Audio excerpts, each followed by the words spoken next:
तो hello guys केमती अच्छे आपण मैंने आई होप कि समस्ते भलर थे। तो आपण मानक स्वागत करुँ आउ गोटे नुआ वीडियो को। तो काली देहर जेहेतु बहुत जोर टिंक हो जाते तो आम तार छुआ जन्म है 2 दिन पर बाहर को आणिक भल कि साबुन लगे 4-5 घंटा छाड़ी देलु। तो ए टाइम है 12:30 तो ये आम आसिक गाधौचु बारिपटे। बट तो छुआ को आम बाहर को आणीनु कारण कुकुर फुकुर बुलून से कामुड़ा कामुड़ी करदे पारती। सो ताको आम बाहर को आणीनु। तो केवल काली की टिंक साबुन लगे अलग 4 घंटा बांधिलु बाहर। तापर ताको एबे साबुन लगे आम गाधोई दौचु। देखो आपने खरा तो बेसी नहीं बट तथापि आम जेहेतु टिंक औषध लगे तो टे गाधे दौचु। सी भी आराम से गाधोच मजा नहीं देखिपे आपण मैंने आउ केते कौन क्षीर दूसरी से नेक्स्ट वीडियो आपको जनइबी। तो देखिपे एपटे रंजू ठियाई आउ सेपटे काली। तो मामा से कौन धुआधुई कर गोड़े कौन लग जाइए धुआधुई कर। तो एमानंकु मुझे गाधे सारी काली की गाधे देती। तो ये टाइम हो गला धुआं धुईर। तो मुझे 1:30 बेलू धुआं स्टार्ट करदे भितर बांधिकी। तो देखिपे बट क्षीर केते दूसरी से मुझे नेक्स्ट वीडियो कहबी। तापाई आपण मैंने वेट करूँ मु नेक्स्ट वीडियो कहबी केते क्षीर दूसरी केते कौन।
तो ये टाइम 4:30 हो गला। तो ये आम काली आउ रंजू खाया व्यवस्था करूँ ये।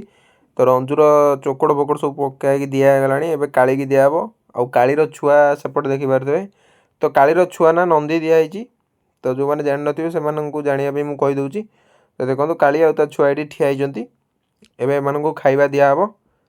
तापर घास भी एथर डेली मगाऊ कारण क्षीर जेहेतु धुआं हम घास भी डेली आसवा दरकार।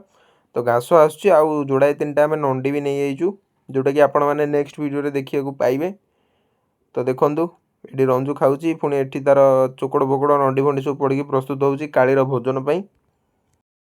तो खाइबा को दिहला पर रंजू को किसी समय बारियाडे फिटई देलु आम। रंजू बारियाडे बुलूची खेलुची। तो देखिपे आपण मैंने वीडियो रे।